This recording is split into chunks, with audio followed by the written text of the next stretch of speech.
The crystal chandeliers of Buda Castle had never cast such brilliant light as they did on that October evening in 1842, when Princess Ilona Esterhazy first descended the grand marble staircase in her engagement gown.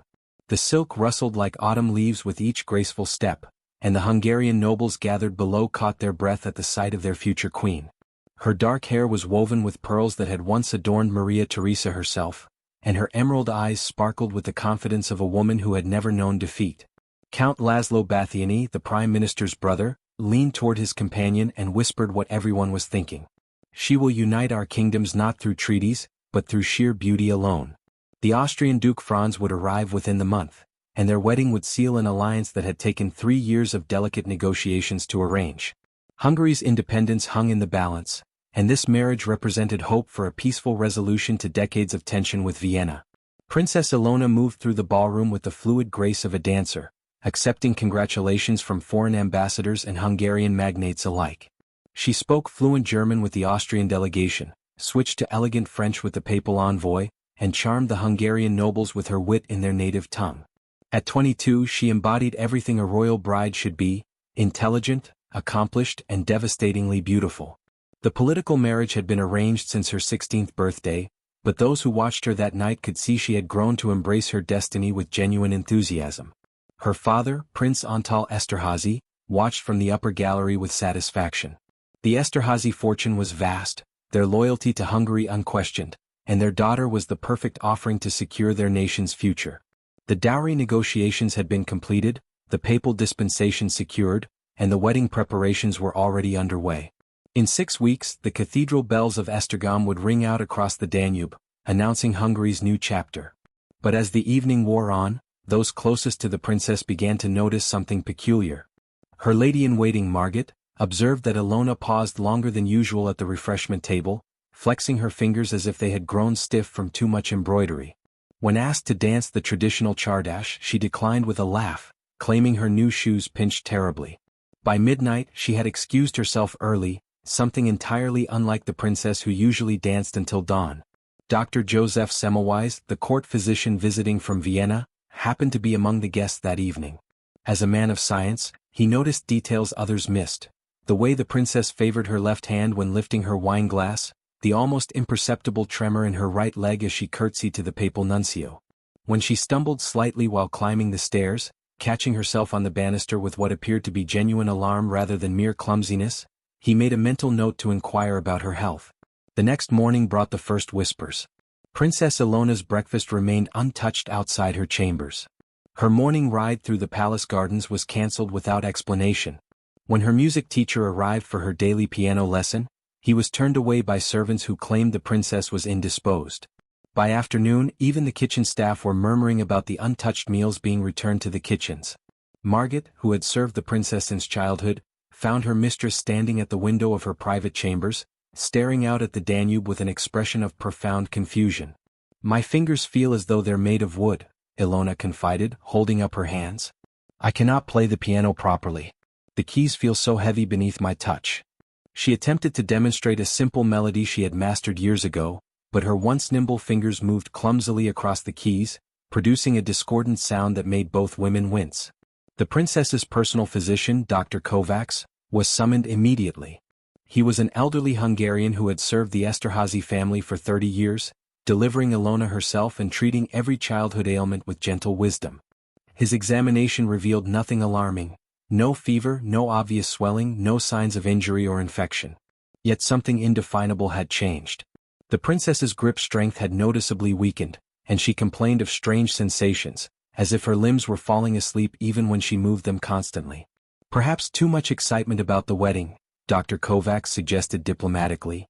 "Young ladies often experience nervous conditions before such important events. Rest and quiet will surely restore your strength, Your Highness." But privately he was troubled.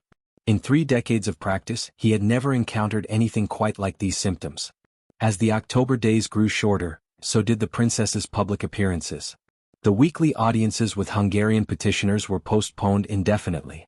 Her fittings for the wedding dress became increasingly difficult as her hands seemed unable to remain steady for the seamstress's measurements.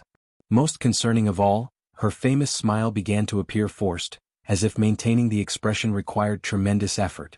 The The servants began to talk as servants always do.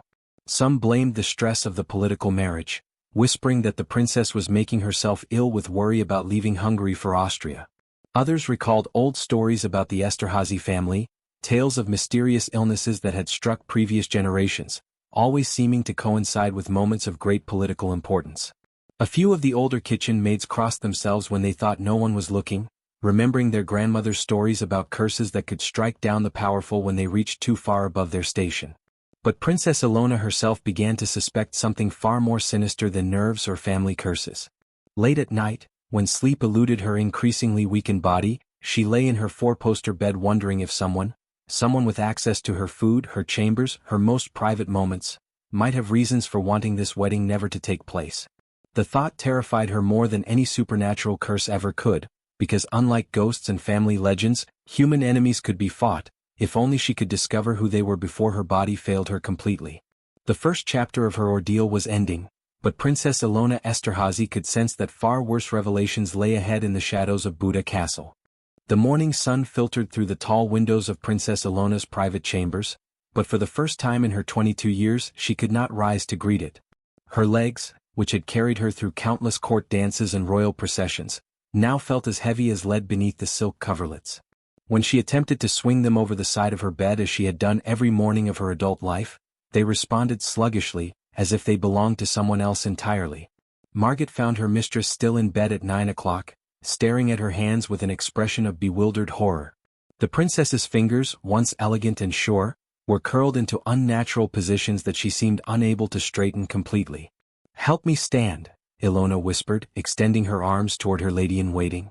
But when Margit grasped her hands to pull her upright, the princess cried out in pain. "Gently, please. Everything hurts this morning." The effort of standing revealed the full extent of the overnight deterioration.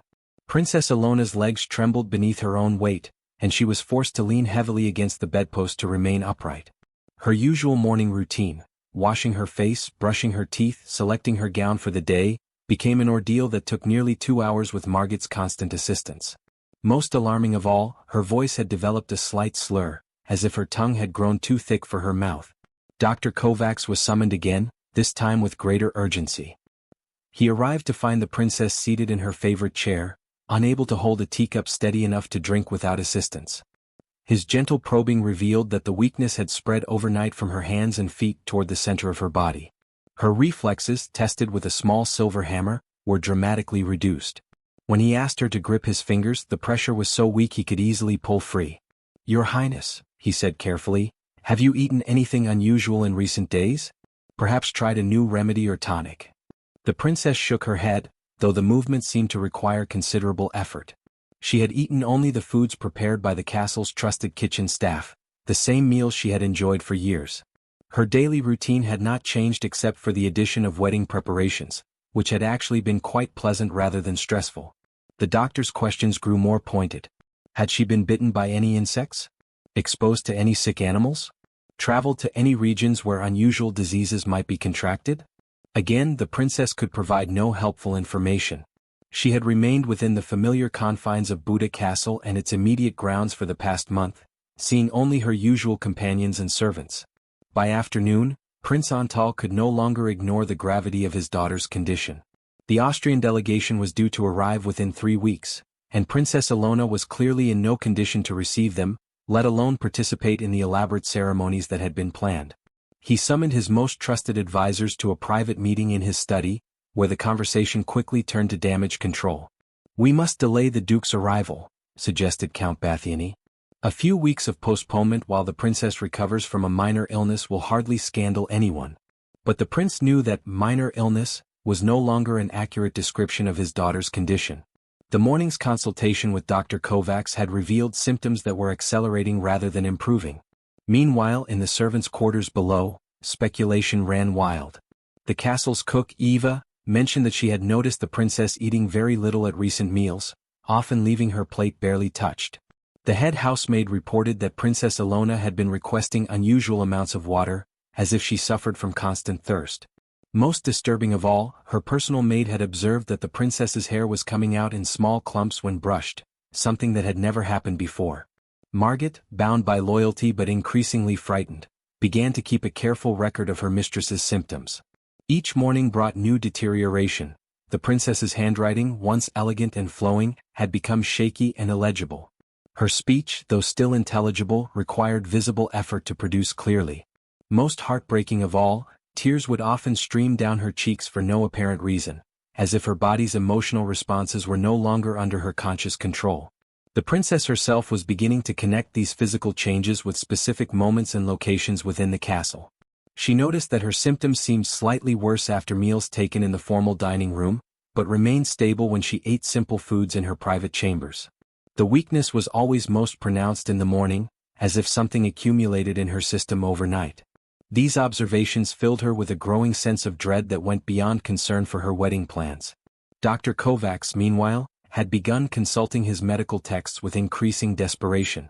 The combination of progressive weakness, tremors, and what appeared to be neurological deterioration pointed to several possible diagnoses, none of them encouraging. Poisoning remained a possibility, though he was reluctant to voice such a suspicion without more evidence. Certain plant alkaloids could produce similar symptoms, as could exposure to heavy metals like mercury or lead. On the 5th day of her mysterious illness, Princess Ilona made a decision that would prove crucial to unraveling the truth. She instructed Margit to begin testing her meals before she ate them, using the traditional method employed by royal food tasters throughout history. If someone was indeed poisoning her, this precaution might save her life. If her illness was natural, the delay in eating would cause no harm. But the princess also began her own investigation, despite her physical limitations. From her bedroom window, she could observe the comings and goings in the castle courtyard. She noted which servants had access to her chambers, which visitors had been received recently, and which members of the Hungarian and Austrian delegations had shown particular interest in the wedding arrangements. Someone within these walls knew more about her condition than they were revealing, and she was determined to discover their identity before her body failed her completely.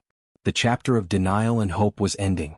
Princess Ilona Esterhazy now faced the terrifying possibility that her mysterious illness was not mysterious at all, but rather the deliberate work of someone who had both the means and the motive to ensure she never became the Duchess of Austria. Word of Princess Ilona's mysterious affliction had spread beyond the walls of Buda Castle despite Prince Antal's attempts at discretion. By the end of October, physicians from across the Austrian Empire were converging on Hungary, summoned by desperate letters and generous offers of payment. The prince had spared no expense in his quest to restore his daughter's health, and the castle's guest quarters soon resembled a medical conference more than a royal residence. Dr. Heinrich Zimmermann arrived first from Vienna, carrying a leather satchel filled with the latest European medical instruments. A man in his 50s with steel-gray whiskers and an air of Germanic efficiency, he had treated members of the Habsburg court and considered himself well versed in the nervous disorders that frequently afflicted nobility. His examination of the princess was thorough and methodical, involving measurements of her reflexes, tests of her coordination, and detailed questions about her family's medical history. "Hysteria," he pronounced confidently after 2 days of observation. "The young lady's mind has been overwhelmed by the pressures of royal marriage. The symptoms are entirely consistent with nervous exhaustion brought on by excessive emotional strain." He prescribed complete bed rest, laudanum for her pain, and the removal of all mirrors from her chambers to prevent her from dwelling on her appearance. When Princess Ilona attempted to demonstrate that she could barely grip a spoon, Dr. Zimmermann dismissed her concerns as typical of hysterical patients who believed their imagined symptoms were real. Dr. Francesco Benedetti traveled from Padua with a different theory entirely. The Italian physician specialized in diseases of the blood and was convinced that the princess suffered from a corruption of her vital humors. He advocated immediate bloodletting to remove the poisoned elements from her system, followed by purging treatments to cleanse her digestive tract. His proposed cure involved leeches applied to her temples twice daily and a regimen of mercury-based powders that would, he assured the family, restore the natural balance of her bodily fluids. The conflict between these two learned men created considerable tension within the castle. Dr. Zimmermann viewed bloodletting as a dangerous medieval practice that would only weaken the princess further, while Dr. Benedetti considered the German psychological theories to be modern nonsense that ignored centuries of proven medical wisdom. Their arguments could be heard echoing through the corridors as they debated treatment protocols with increasing vehemence. Meanwhile, Dr. Joseph Semmelweis, the young Hungarian physician who had first noticed the princess's symptoms at the engagement celebration, quietly conducted his own investigation. Unlike his older colleagues, he was influenced by the emerging theories about disease transmission and environmental factors. He spent hours examining the princess's living quarters, testing samples of her food and water, and interviewing servants about any changes in their routines or supplies. Dr. Semmelweis's approach puzzled the other physicians, who considered his focus on cleanliness and environmental factors to be eccentric at best. When he insisted on washing his hands with chlorinated lime before each examination of the princess, Dr. Zimmermann openly scoffed at such theatrical behavior. Diseases arise from within the patient, not from imaginary particles in the air, the Viennese doctor declared dismissively. But Princess Ilona found herself drawn to the young Hungarian's methodical approach. Unlike the others, he listened carefully to her descriptions of her symptoms and took notes when she mentioned that certain activities or locations seemed to affect her condition. When she told him about her observation that mornings were consistently worse than evenings, he asked detailed questions about her sleeping arrangements and nighttime routine. A fourth physician, Dr. Charles Bouchard from Paris, arrived with theories about neurological disorders that had recently been identified in French medical circles. He brought with him a primitive electrical apparatus that he claimed could stimulate paralyzed muscles back to health. His treatment sessions involved applying mild electrical shocks to the princess's weakened limbs while she lay on a specially constructed metal table. The procedure was both painful and terrifying, but Dr. Bouchard insisted that the temporary discomfort was necessary to reawaken her dormant nervous system. As November progressed and the princess's condition continued to deteriorate despite multiple treatment approaches, the physicians began to turn on each other with increasing hostility. Dr. Zimmermann blamed Dr. Benedetti's bloodletting for weakening the patient's constitution. Dr. Benedetti accused Dr. Bouchard's electrical treatments of causing additional nervous damage. Dr. Bouchard suggested that Dr. Zimmermann's laudanum was creating a dangerous dependency that masked the true nature of the illness. Only Dr. Semmelweis remained focused on gathering evidence rather than defending his theories. His careful documentation had revealed several disturbing patterns. The princess's symptoms were most severe after consuming meals prepared in the main kitchen, but showed improvement when she ate simple foods prepared by Margit in her private chambers. Her condition worsened significantly after drinking wine from the castle's main cellars, but remained stable when she consumed only water and weak tea. Most importantly, certain servants who had access to her rooms had been observed behaving strangely in recent weeks. The young doctor's private notes, written in careful Latin to prevent casual reading by castle staff, recorded his growing suspicion that Princess Ilona was being systematically poisoned. The progressive weakness, the neurological symptoms, and the pattern of improvement and deterioration all pointed to the regular administration of a toxic substance. But proving such a theory would require identifying both the specific poison being used and the person responsible for administering it. Dr. Semmelweis began conducting secret experiments, testing samples of the princess's food and drink with chemical reagents he had brought from Vienna. He also started observing the castle staff more carefully, noting who had access to the princess's chambers and when they were present. His investigation was complicated by the presence of the other physicians, whose treatments were making it difficult to establish clear patterns of cause and effect. The princess herself had grown increasingly weak during the weeks of medical attention. Her legs could no longer support her weight, and she was confined to a specially constructed chair that could be wheeled from room to room. Her hands had curled into claws that made eating and writing nearly impossible. Most alarmingly, her speech had become so slurred that only Margit and her family could understand her clearly. As the Austrian duke's arrival drew near, Prince Antal faced an impossible decision. The wedding could not proceed with his daughter in her current condition, but cancelling the ceremony would have devastating political consequences for Hungary.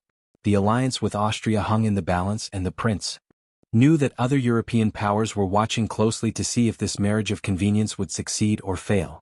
Dr. Semmelweis requested a private audience with the prince to share his preliminary findings, but he was not yet ready to make formal accusations without absolute proof. He knew that suggesting deliberate poisoning within the royal household would require evidence beyond circumstantial observations.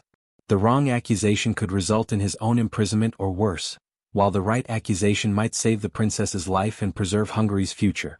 The battle between medieval medicine and modern investigation was reaching a critical point, with Princess Ilona's life hanging in the balance as the physicians raced against time to uncover the truth before it was too late. The corridors of Buda Castle had always harbored secrets, but by the first week of November, the whispers had grown so numerous they seemed to echo from the ancient stones themselves.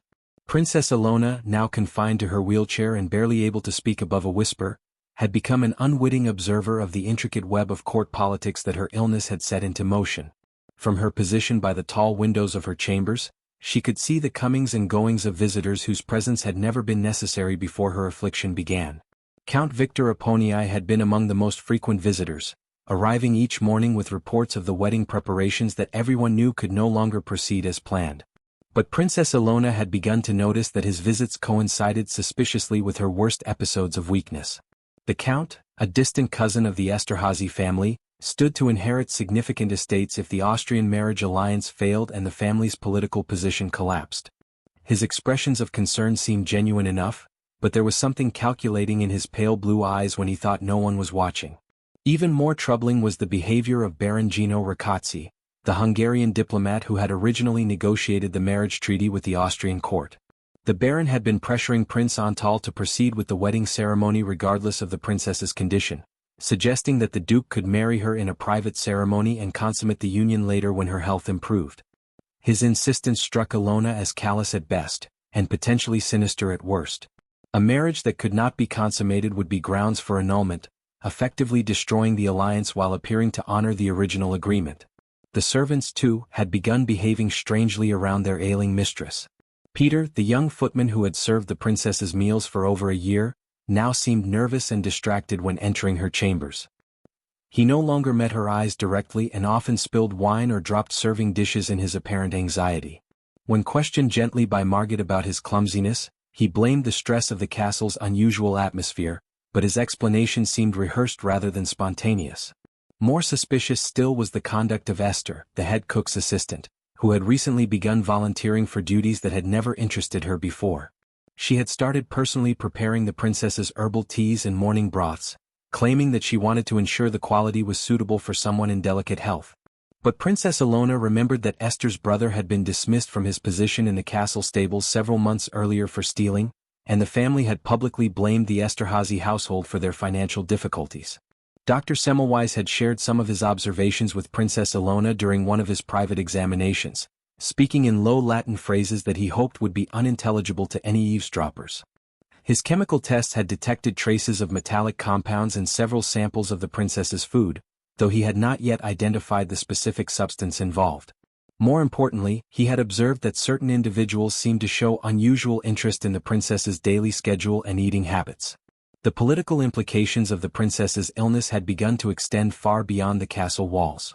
Austrian intelligence agents, disguised as merchants and travelers, had been spotted in the nearby villages asking questions about the Esterházy family's health and the stability of the proposed marriage alliance.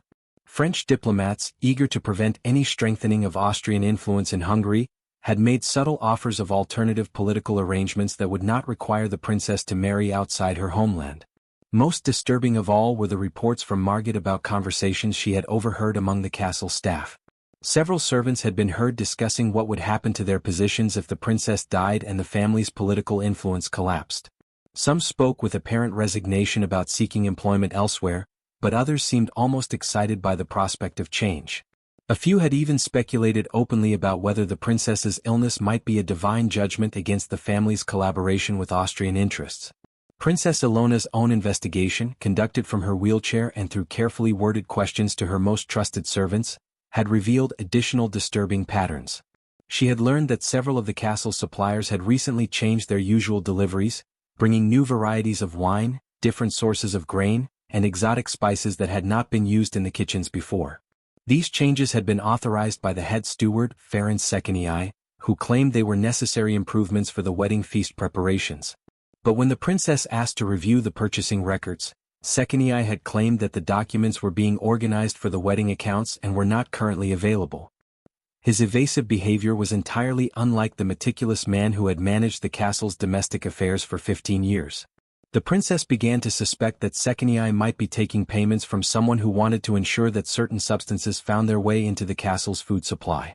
The most chilling discovery came when Princess Ilona asked Margit to search her chambers for anything that might have been added or changed in recent weeks.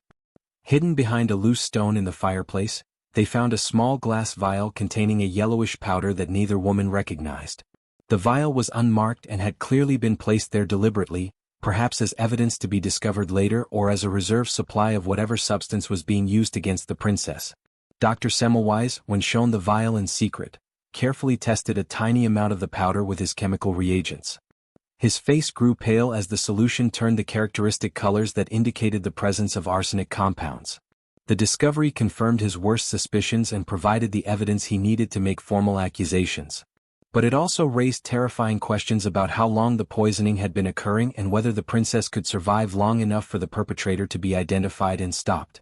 The web of conspiracy was becoming clearer, but the identity of the spider at its center remained maddeningly elusive. Too many people had both motive and opportunity, and the political stakes were so high that even trusted allies might have been corrupted. Princess Ilona realized that her survival now depended not just on medical treatment, but on unmasking the enemy who had been slowly destroying her from within the supposed safety of her own home. As November's cold winds began to rattle the castle windows, the princess knew that time was running out for both her life and her country's future. The conspiracy against her was real and deadly, but identifying the conspirators would require risking everything on accusations that could destroy innocent people if proven wrong. The discovery of arsenic in her chambers had shaken Princess Ilona to her core, but it was her grandmother's ancient journal that truly terrified her. Hidden away in a forgotten corner of the castle's library, the leather-bound volume contained the private writings of Princess Catalin Esterhazy, who had died mysteriously in 1789 just days before her own political marriage to a Bavarian prince. The yellowed pages, written in faded Hungarian script, described symptoms that were horrifyingly familiar: progressive weakness, trembling hands, and a gradual wasting away that physicians of the time had been powerless to explain. Margit had found the journal while searching for historical records that might provide clues about previous threats to the Esterhazy family. What she discovered instead was a pattern of mysterious deaths and illnesses that seemed to strike the family whenever they were on the verge of major political alliances. Princess Catalin's journal described not only her own symptoms but also referenced similar afflictions that had befallen her great-aunt in 1734 and a cousin in 1756, both during periods when the family's marriages would have significantly altered the balance of power in Central Europe. Most chilling of all was Princess Catalin's final entry, written in a shaking hand just 3 days before her death. "The crown jewels have been restored to their case, but I fear their touch has doomed me as it has doomed others before me. The sapphire brooch burns cold against my skin, and I dream of blue flames that consume everything they touch. If this is the price of our family's ambition, perhaps it is too high to pay." The reference to the crown jewels sent a chill through Princess Ilona's weakened body. The Esterhazy collection included several pieces that had been in the family for centuries, including the very sapphire brooch mentioned in her grandmother's journal. The brooch was traditionally worn by Esterhazy brides on their wedding day, and it had been brought out of the vault just weeks before Ilona's symptoms began, ostensibly for cleaning and preparation for the ceremony. When Princess Ilona asked to examine the brooch more closely, the family's chief steward, Ferenc Székely, claimed that it was being held by the court jeweler for repairs to its antique setting. But when Margit discreetly inquired at the jeweler's shop in Buda, she was told that no Esterhazy pieces had been brought in for work in over a year. The brooch's whereabouts had become yet another mystery in the growing web of deception surrounding the princess's illness. Dr. Semmelweis, when informed about the journal's contents, initially dismissed the curse theory as medieval superstition. But his scientific mind was intrigued by the possibility that the jewelry itself might be contaminated with toxic substances. Many antique pieces from that era had been treated with various chemical compounds to enhance their appearance or preserve their settings. Mercury, lead, and even arsenic had been commonly used in jewelry-making processes, and prolonged contact with contaminated pieces could certainly cause poisoning symptoms. The doctor requested permission to examine the entire Esterhazy jewelry collection, but Prince Antal was reluctant to allow such scrutiny of family treasures that had been accumulated over generations. The political implications were staggering. If the crown jewels were indeed contaminated, it would mean that the family's most precious heirlooms were literally cursed, not by supernatural forces but by the toxic legacy of centuries-old craftsmanship. Meanwhile, the castle's oldest servants began sharing stories that had been whispered in the kitchens for decades. Eva, the head cook, remembered her own grandmother speaking of strange deaths among the Esterhazy women, always occurring when the family was about to gain significant political power. The pattern went back generations, with brides and daughters sickening mysteriously whenever their marriages or alliances threatened to upset the established order of Hungarian nobility. Some of the stories described more than just individual deaths. There were tales of entire wedding parties falling ill after ceremonies involving the crown jewels, of visiting dignitaries developing strange symptoms after staying in certain chambers of the castle, and of servants who had handled the antique jewelry suffering from tremors and weakness that doctors could not explain. The stories had been dismissed as folklore, but in light of recent events, they began to take on a more sinister significance. Brother Istvan, the elderly monk who served as the castle's chaplain and historian, provided additional disturbing information when consulted about the family's archives. He had access to church records dating back centuries, and his research revealed that several previous investigations into suspicious deaths among the Esterházy family had been quietly suppressed by church authorities. The pattern suggested that someone in power had been aware of the danger posed by the crown jewels but had chosen to conceal the truth rather than risk the scandal that would follow their revelation. The monk also shared a detail that made Princess Ilona's blood run cold. According to the church records, the sapphire brooch had been a gift from a rival Hungarian family in 1687, presented as a peace offering after a particularly bitter political dispute. The Rákóczi family, the same name as the baron who was now pressuring for the princess's wedding to proceed, had commissioned the piece from Italian craftsmen who were known to experiment with unusual metallic compounds in their work. This revelation cast Baron Gino Rákóczi's recent behavior in an entirely new light. His insistence that the wedding ceremony proceed regardless of the princess's condition could be part of a centuries-long family vendetta, using the contaminated jewelry to eliminate Esterházy women at crucial political moments. The baron's knowledge of exactly which pieces would be worn at the wedding, combined with his access to the family's private chambers, made him a prime suspect in the ongoing poisoning. But Dr. Semmelweis cautioned against jumping to conclusions based on historical coincidences. His chemical analysis of the arsenic found in the princess's chamber had revealed a specific compound that was consistent with recent production rather than ancient contamination. Someone was actively poisoning the princess using modern methods, though they might well be drawing inspiration from the tragic history of the crown jewels. The curse theory had provided valuable clues about motive and method, but it had also revealed the terrifying scope of the conspiracy. If the pattern of mysterious deaths was real, then Princess Ilona was not the first victim of this plot, and she would certainly not be the last unless the cycle could be broken. The weight of centuries of family tragedy now rested on her weakened shoulders, and she knew that solving the mystery of her own poisoning might be the key to preventing future generations of Esterházy women from suffering the same fate.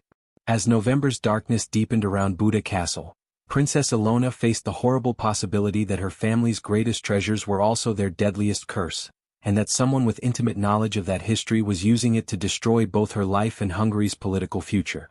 The isolation that had once been Princess Ilona's protection had now become her prison. Confined to her wheelchair and barely able to speak above a whisper, she found herself increasingly cut off from the normal flow of castle life, yet paradoxically more aware than ever of the hidden currents that moved through Buda Castle's ancient corridors. Her weakness had made her invisible to those who plotted around her, and in that invisibility she discovered a terrible clarity about the people she had trusted with her life. Margit had become more than a lady-in-waiting. She was now Princess Ilona's eyes and ears, her voice when speaking became too difficult, and her most trusted ally in the desperate investigation that might be their only hope of survival. The loyal servant had taken to sleeping on a cot in the princess's chambers, ostensibly to provide nighttime care, but actually to ensure that no one could approach her mistress unobserved during the vulnerable hours of darkness. It was during one of these midnight vigils that Margit witnessed something that chilled her to the bone. Shortly after 2 o'clock in the morning, she heard the soft scraping sound of a key turning in the lock of the princess's outer chamber. Feigning sleep, she watched through barely opened eyes as a dark figure slipped into the room carrying what appeared to be a small bottle or vial. The intruder moved with the confident familiarity of someone who knew the chamber's layout intimately, making their way directly to the princess's bedside table where her nightly glass of water always waited. The figure carefully poured a few drops of liquid from the vial into the water glass, swirled it gently to ensure the contents mixed, then replaced the glass exactly where it had been positioned.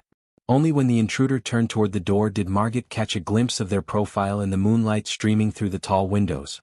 The sight filled her with such shock that she had to bite her own hand to prevent herself from crying out in horror. The next morning, Margit reported her discovery to Princess Ilona in hushed tones, describing every detail of what she had witnessed. The princess's reaction was a mixture of vindication and despair.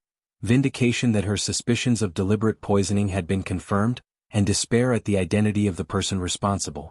The betrayal cut deeper than any physical pain she had endured, because it came from someone who had shared her most intimate thoughts and fears. Dr. Semmelweis, when informed of Margit's observation, immediately tested the water glass and confirmed the presence of a concentrated arsenic solution. The dosage was carefully calculated, not enough to cause immediate death, but sufficient to ensure progressive deterioration that would appear to be a natural wasting disease. The poisoner had been administering death in small, measured doses, allowing the princess to suffer slowly while maintaining the fiction of a mysterious illness. The doctor also made another crucial discovery during his examination of the princess's private chambers. Hidden behind a loose stone in the fireplace, the same location where the arsenic vial had been found, was a small cache of letters written in code. The correspondence appeared to be instructions for the gradual administration of poison, with specific timing related to the approaching wedding date. Most damning of all, the letters contained detailed information about the princess's daily routines and eating habits that could only have come from someone with intimate access to her private life. Princess Ilona's investigation into her own household had revealed other disturbing patterns that she had previously overlooked. Several of her most trusted servants had been displaying signs of unusual wealth in recent weeks. New clothing, better food, and talk of purchasing property that their salaries could not possibly support. The corruption had spread beyond a single poisoner to encompass a network of conspirators who were being paid to facilitate the princess's slow murder. Even more troubling was the discovery that her private correspondence had been intercepted and copied before reaching its intended recipients. Letters to her cousin in Vienna, her former governess in Paris, and even her confessor had all been opened and resealed with different wax. Someone had been monitoring every aspect of her communication with the outside world, ensuring that her growing suspicions about her illness remained confined within the castle walls. The princess's efforts to investigate had been hampered by her physical limitations, but they had also been deliberately obstructed by people she had considered loyal allies. When she asked to review the castle's financial records, she was told they were being audited for the wedding expenses. When she requested to interview certain servants privately, she was informed that they were too busy with preparations to be disturbed. Every attempt to gather information had been quietly blocked by a conspiracy that seemed to anticipate her every move. Margit's loyalty had become both a comfort and a source of terrible anxiety for the princess.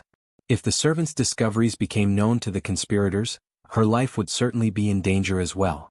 The princess began to realize that her investigation had placed not only herself but also her most trusted friend in mortal peril. The isolation that was supposed to protect her from further poisoning had instead made both women vulnerable to more direct forms of elimination. The castle's architecture, which had once seemed so familiar and welcoming, now revealed itself as a maze of hidden passages and secret entrances that could be used by enemies to approach undetected. Princess Ilona became aware of sounds she had never noticed before. Footsteps in corridors that should have been empty, whispered conversations behind closed doors, and the soft closing of doors that should not have been opened at all.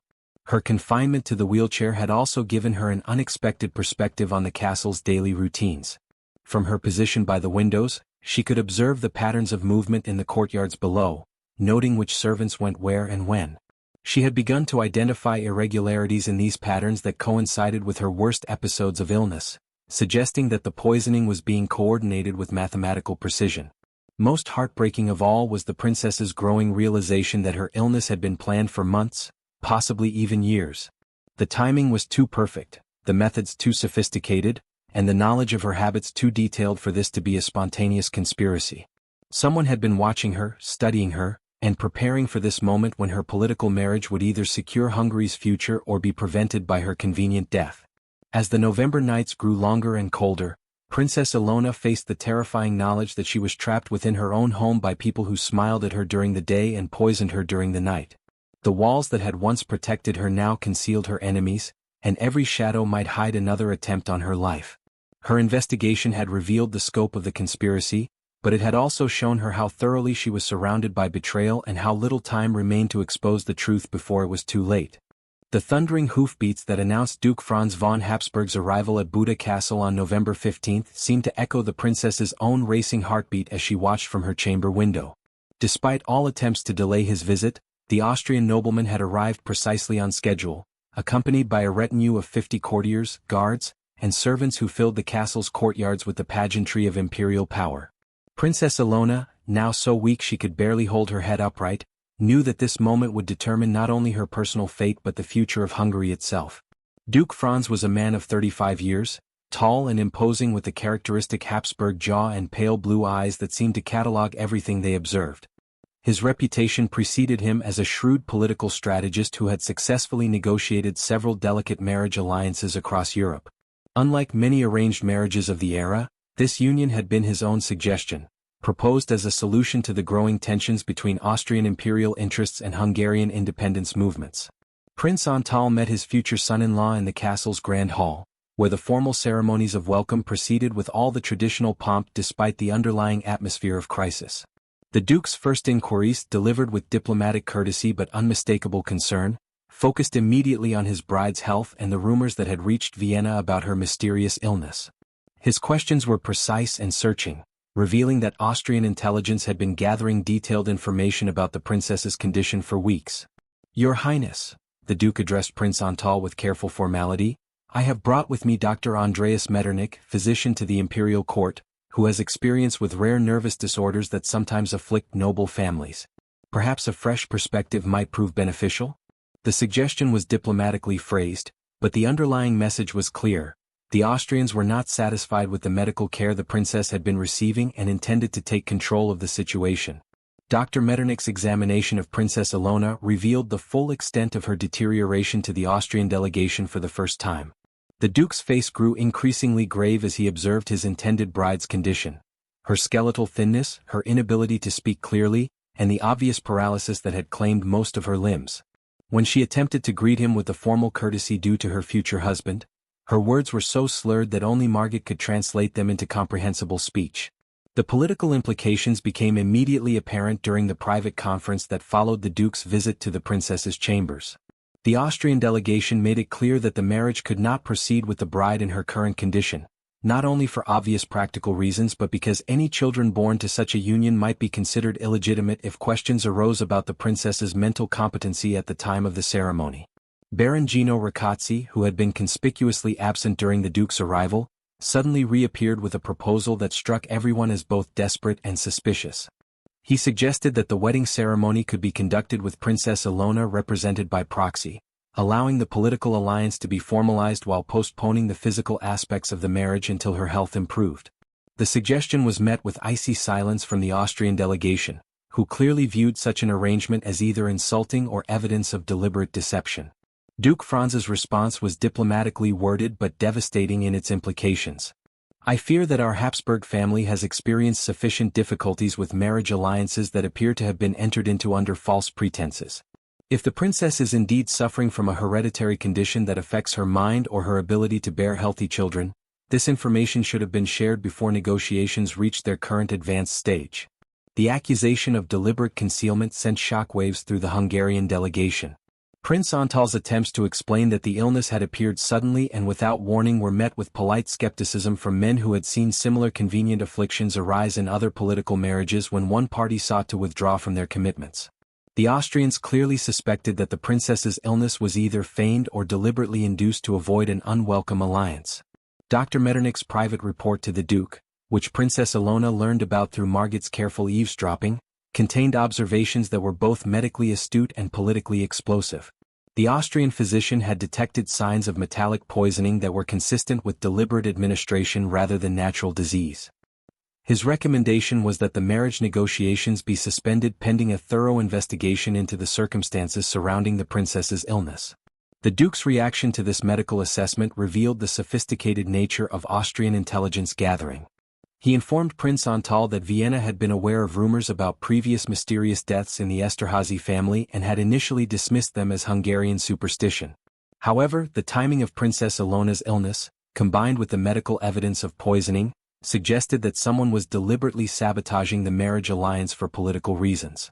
More ominously, Duke Franz revealed that similar attempts to disrupt Austrian marriage alliances had been detected in other parts of the empire, suggesting a coordinated campaign by forces opposed to Habsburg influence in Central Europe. The princess's poisoning might be part of a larger conspiracy involving French agents, Russian spies, or Hungarian independence factions who viewed the marriage as a threat to their own political objectives. The Duke's investigation brought new resources and new dangers to Buda Castle. Austrian intelligence officers, disguised as members of the ducal retinue, began conducting their own inquiries into the castle's staff and recent visitors. Their methods were more direct and intimidating than anything the Hungarian authorities had attempted, and several servants were subjected to intensive questioning about their activities and loyalties. Princess Ilona found herself at the center of an international incident that was rapidly spiraling beyond anyone's control. The Austrians were demanding answers that the Hungarians could not provide, while the mysterious poisoner remained hidden among people who now had even greater incentive to eliminate the evidence of their crimes.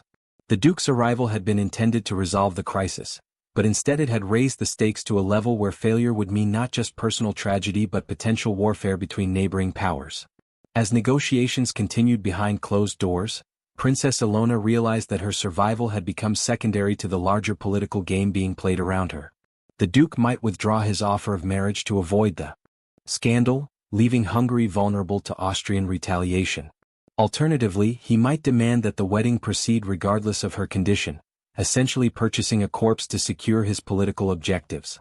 Either outcome would represent a victory for whoever had orchestrated her poisoning, making her death or disgrace the catalyst for much larger disasters. The princess's investigation had revealed the conspiracy against her, but the Duke's arrival had shown her that the conspiracy was far more complex and dangerous than she had imagined. With international tensions rising and time running out, she faced the terrifying realization that exposing her poisoner might not be enough to save either her life or her country's future. The irony was not lost on Princess Ilona that December 1st, originally chosen as her wedding day, found her lying in a makeshift medical chamber surrounded by the apparatus of experimental treatment rather than preparing for the ceremony that was to have secured Hungary's future. 3 weeks had passed since Baron Rakoczi's arrest and desperate final assault, and while the princess had survived the massive poisoning attempt, her recovery remained uncertain and agonizingly slow. Duke Franz had postponed his departure pending the outcome of her treatment, but political pressures from Vienna were mounting for a resolution to the crisis that had now drawn international attention. The revelation of the conspiracy had sent shockwaves through European diplomatic circles, as the investigation uncovered evidence of similar plots targeting Austrian marriage alliances across the empire. French agents had been expelled from Vienna, Hungarian independence leaders had been arrested in Budapest, and a network of spies and saboteurs had been exposed that reached into the highest levels of Central European society. Princess Ilona's poisoning had been intended as a single thread in a larger tapestry of political warfare, but her survival and the capture of the conspirators had unraveled the entire operation. Dr. Semmelweis's experimental treatment had succeeded in purging much of the accumulated arsenic from the princess's system, but the months of poisoning had left her with permanent damage that no medical intervention could fully repair. Her hands, once graceful and steady, remained partially paralyzed and would never again possess the dexterity required for piano playing or fine embroidery. Her voice, though clearer than it had been during the worst of her illness, still carried a slight tremor that would mark her speech for the rest of her life. More challenging than the physical effects were the psychological scars left by months of betrayal and fear. The princess found herself unable to eat without wondering if her food had been tampered with, unable to trust servants she had known for years, and haunted by nightmares in which familiar faces transformed into masks of malevolent intent. The trauma of discovering that her own household had harbored enemies willing to murder her slowly had shattered her faith in the basic human relationships that had previously given her life meaning. Yet as December progressed, Princess Ilona began to demonstrate a resilience that surprised even her physicians. Her determination to walk again drove her to painful daily exercises that gradually restored some strength to her weakened legs. Her resolve to speak clearly motivated hours of practice that slowly improved her articulation. Most importantly, her commitment to seeing justice done gave her a purpose that transcended her personal suffering and connected her recovery to larger political objectives. The legal proceedings against the conspirators had become a matter of international importance, with representatives from multiple European powers observing the trials that would determine the fate of those who had attempted to manipulate continental politics through targeted assassination.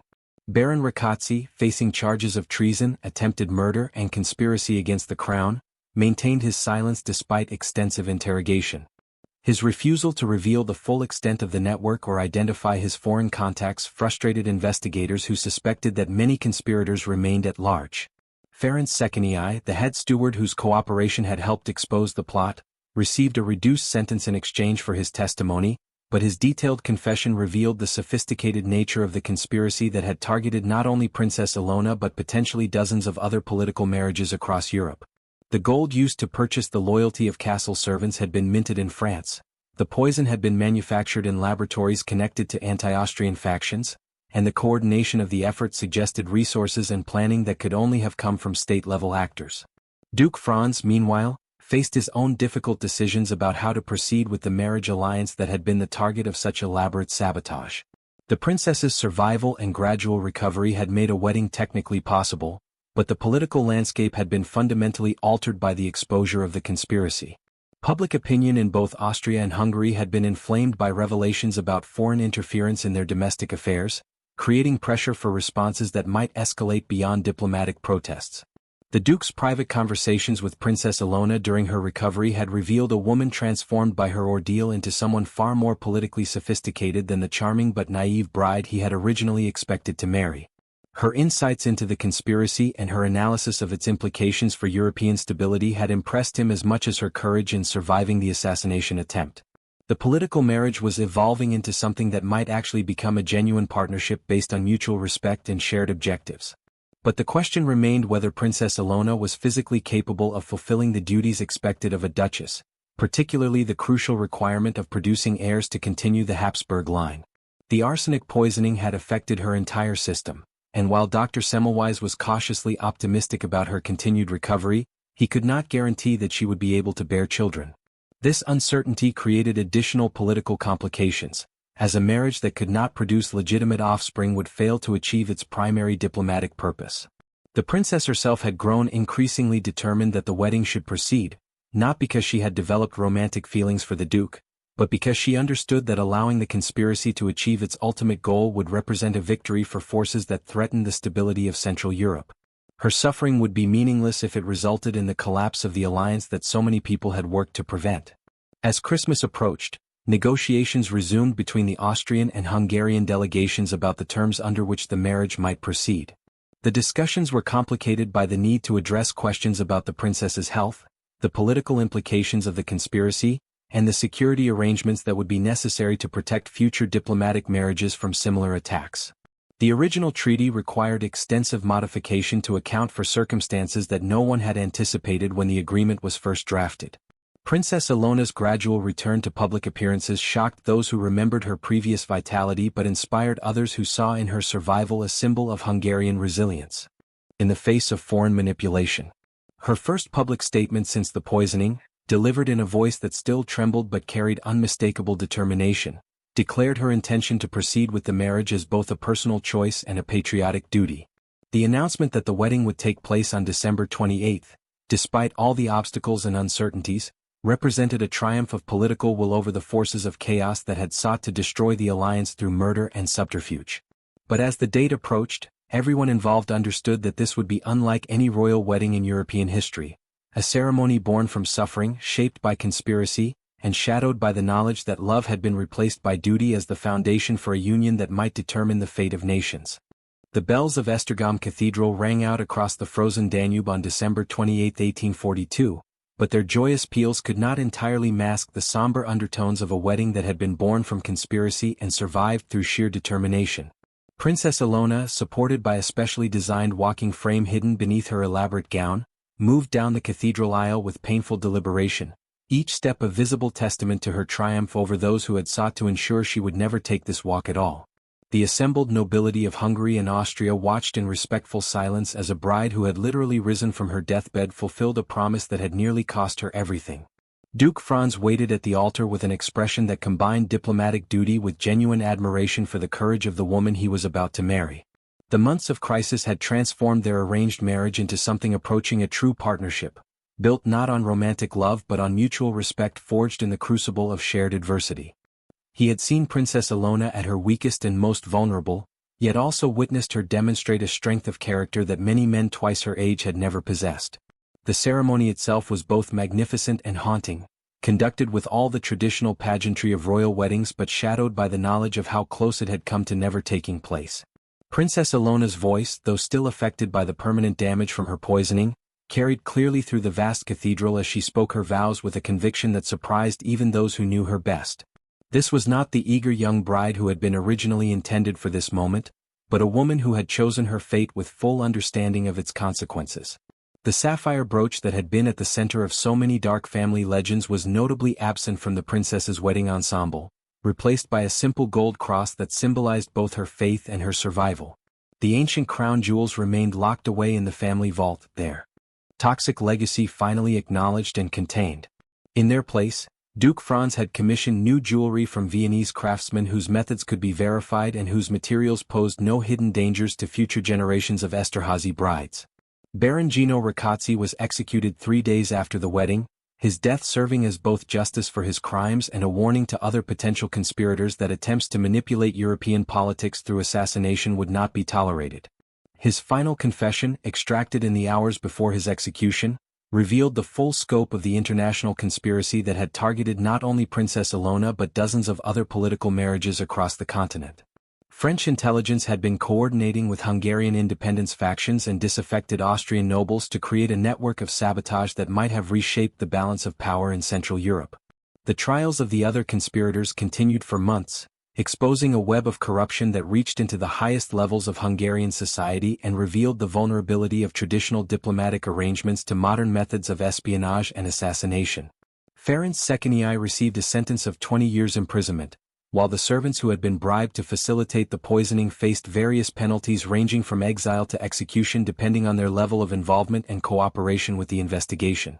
Dr. Semmelweis, whose medical detective work had been crucial to solving the conspiracy, was appointed as the new court physician to the ducal household, charged with developing protocols to prevent similar poisoning attempts in the future. His methods of chemical analysis and systematic investigation became standard practices for protecting high-ranking political figures across the Austrian Empire. The princess's case had advanced medical understanding of arsenic poisoning while demonstrating the importance of scientific approach to criminal investigation.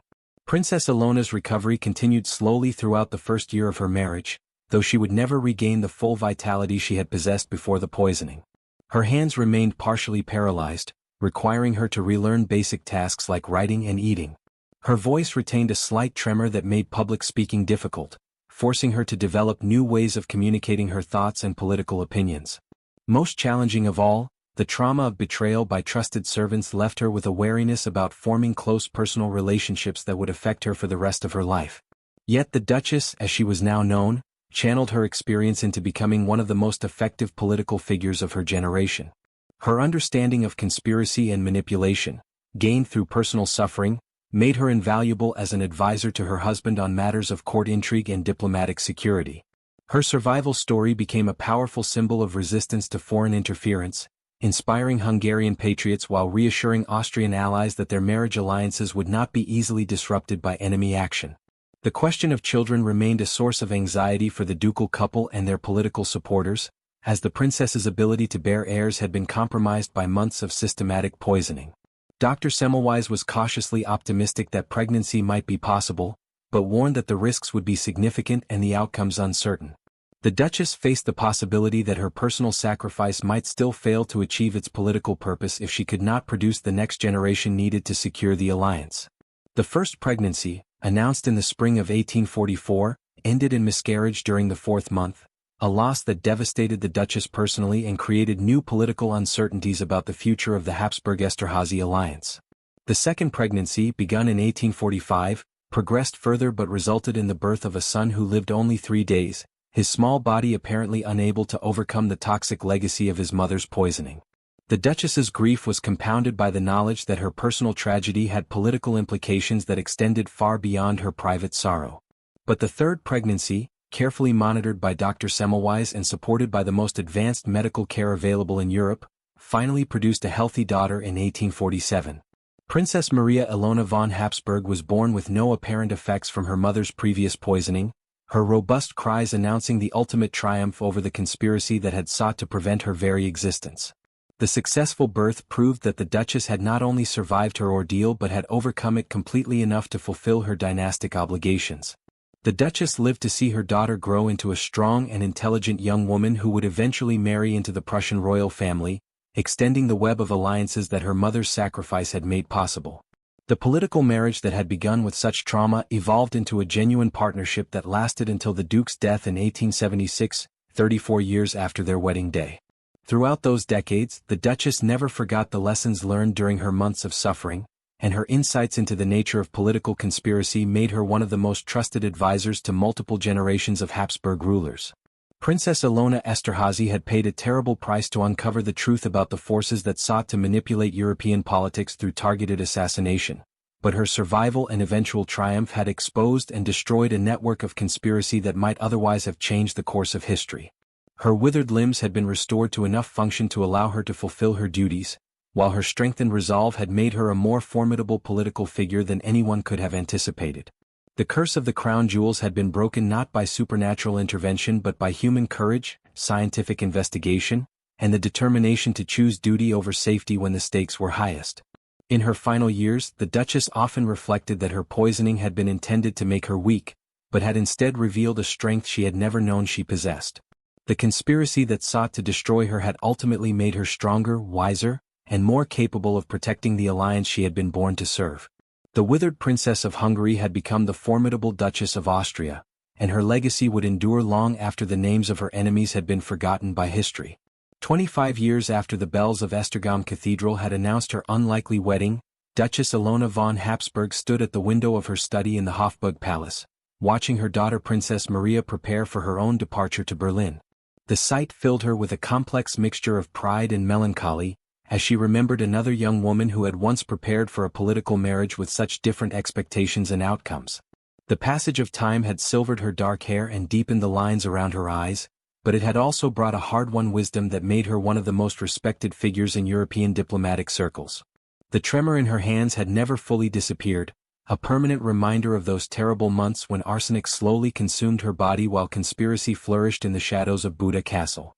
Yet those same hands had signed treaties that reshaped Central European alliances, written letters that prevented 3 potential wars, and held her daughter during the fever that had nearly claimed the child's life at age 7. The weakness that had once threatened to destroy her had become a source of strength that surprised everyone who witnessed her transformation from victim to formidable political strategist. Princess Maria, now 20 years old and radiant with the confidence her mother had possessed before her ordeal, represented everything the original conspiracy had sought to prevent. Her engagement to Crown Prince Friedrich of Prussia would create an alliance system stretching from Vienna to Berlin, exactly the kind of Habsburg expansion that French agents and Hungarian revolutionaries had worked so desperately to sabotage.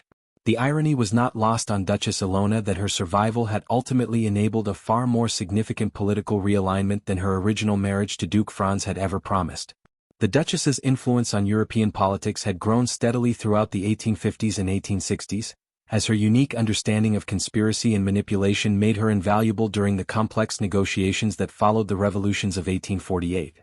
Her ability to detect deception, honed through her own experience with betrayal, had prevented several assassination attempts against other royal family members and exposed numerous plots by revolutionary factions seeking to destabilize conservative governments through targeted violence. Dr. Semmelweis, now in his 70s but still serving as the imperial court physician, had documented the Duchess's case in a medical treatise that became the standard reference for identifying and treating political poisonings. His methodical approach to criminal investigation, developed during the crisis at Buda Castle, had been adopted by police forces across Europe and had led to the solution of dozens of mysterious deaths that might otherwise have been attributed to natural causes.